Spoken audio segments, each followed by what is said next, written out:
जर तुमच्याही घरात प्रखर वास्तुदोष आहे आणि त्या वास्तुदोषाचा नकारात्मक प्रभाव तुमच्या कुटुंबियांवर पडत असेल तर हा व्हिडिओ तुमच्यासाठी खूप महत्त्वाचा आहे. पारिजातकाचं झाड हे स्वर्गातून श्रीकृष्णांनी पृथ्वीवर आणलं. हे झाड कुठे लावावं यावरून सत्यभामा आणि रुक्मिणी यांच्यामध्ये वाद झाला. शेवटी सत्यभामाच्या हट्टामुळे हे झाड सत्यभामांच्याच अंगणात लावण्यात आलं. पण याची फुलं मात्र रुक्मिणीच्या अंगणात पडत राहिली. ज्या घराच्या अंगणात प्राजक्ताचं झाड असतं त्या घरातील वास्तुदोषाचा नकारात्मक प्रभाव तिथे राहणाऱ्या कुटुंबियांवर हवा तसा पडत नाही. ज्या घराच्या अंगणात प्राजक्ताच्या फुलांचा सडा पडतो तिथे देवी लक्ष्मीचा वास असतो. त्या घरातील लोकांना कधीही धनधान्याची कमतरता भासत नाही. त्या घरामध्ये, त्या वास्तूमध्ये नेहमी बरकत असते. त्या घरामध्ये सुख शांती नांदते व त्या घरातील लोकांचे वाईट विचार, नकारात्मक विचार सकारात्मकतेमध्ये बदलतात. मन शांत राहतं, कुटुंबामध्ये एकोपा, प्रेम नांदतं, तसेच काम करण्याचा उत्साह सुद्धा वाढतो. आजकाल बघा, बऱ्याचशा महिला असं म्हणतात, मी विचार तर खूप करते, मला असं काम करायचं आहे, असं घर सजवायचं आहे, मला वेळेच्या आत सगळी कामं पूर्ण करायची आहेत, पण प्रत्यक्षात हे करायला घेतलं की आळस येतो, थोडा वेळ थांबावं, नंतर काम करावं असं वाटतं, अंग जड पडल्यासारखं वाटतं, डोकं काम करत नाहीये असं वाटतं. तर प्राजक्ताचं झाड तुम्ही तुमच्या घराच्या अंगणामध्ये नक्कीच लावू शकता. याचा सकारात्मक प्रभावच तुम्हाला अनुभवायला मिळेल. प्राजक्ताची फुलं ही माता लक्ष्मीला अत्यंत प्रिय आहेत. या फुलांच्या सुगंधामध्ये आपल्या जीवनातून ताण काढून टाकून आनंद भरण्याची शक्ती आहे. या फुलांचा सुगंध मन प्रसन्न करतो व घरातील वातावरणातही प्रसन्नता पसरवतो.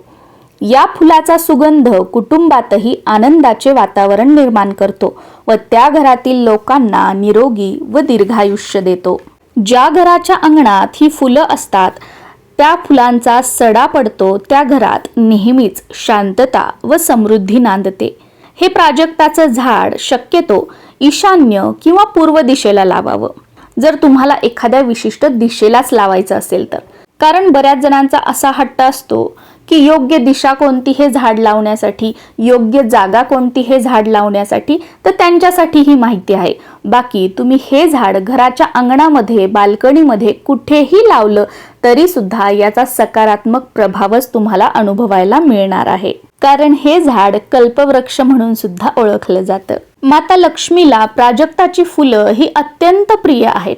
त्यामुळे तुम्ही मंगळवारी, शुक्रवारी, पौर्णिमेला, अमावस्येला माता लक्ष्मीला ही फुलं आवर्जून अर्पण करा. माता लक्ष्मीला लक्ष्मी प्राप्ती संदर्भातील तुमच्या इच्छा बोलून दाखवा. नक्कीच माता लक्ष्मीच्या कृपेने तुमची आर्थिक प्रगती होईल आणि तुमच्या पैशाच्या समस्या सुद्धा दूर होतील. आता बघा, वास्तुशास्त्रानुसार जी शुभ झाडं घरात लावण्यासाठी सांगितली जातात, अंगणात लावण्यासाठी सांगितली जातात, काही उपाय करण्यासाठी सांगितले जातात, किंवा बरेच जण बघा हातामध्ये अंगठ्या, गळ्यामध्ये वेगवेगळे हार, हातामध्ये वेगवेगळे ब्रेसलेट, घरामध्ये भिंतीवर हे चित्र लावणं, त्या वस्तू लावणं, देवघरामध्ये ह्या वस्तू ठेवणं, ते यंत्र ठेवणं, यामुळे पैसा येतो का, श्रीमंती येते का, तर असं अजिबात नाहीये. बघा, कष्ट तर प्रत्येक जण करत असतात, पण प्रत्येकालाच त्यांच्या कष्टाचा योग्य तो मोबदला मिळतो का? अजिबात नाही. आपल्या कष्टाला, मेहनतीला नशिबाची जोड जेव्हा मिळते तेव्हा आपल्या कष्टाचं योग्य ते फळ आपल्याला मिळतं. नाहीतर बघा, जी मजूर लोक असतात ती तर किती काम करतात हो, मग सगळ्यात श्रीमंत तर तीच असायला हवीत, पण असं नाहीये.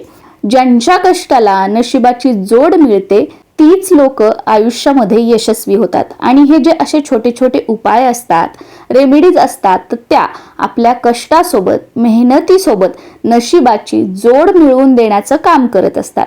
त्यामुळे आपली कष्ट, मेहनत, जिद्द हे सोडायचं नाहीये, ते प्रामाणिकपणे करायचं आहे. आणि त्यासोबत आपल्या मेहनतीला नशिबाची जोड मिळावी म्हणून हे छोटे छोटे उपाय करत राहायचे असतात.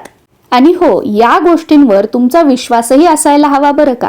नाहीतर कोणीतरी सांगितलं आहे किंवा मी कुठेतरी वाचलेलं आहे म्हणून तुम्ही या गोष्टी कराल, हे उपाय कराल, तर ते तुमच्यासाठी काम करणार नाहीत. कारण मानलं तर दगडामध्ये सुद्धा देव आहे, तो दगड सुद्धा आपल्याला पावतो, त्याची देव म्हणून आपण पूजा केली तर. आणि नाही मानलं तर मंदिरामध्ये सुद्धा फक्त दगड आहे. कितीही नवसं केली आणि तुम्ही मंदिरातल्या देवाला जर मानलंच नाही, एक दगड म्हणून फक्त त्याच्याकडे पाहिलं, तर तुमच्या इच्छा कधीच पूर्ण होणार नाहीत.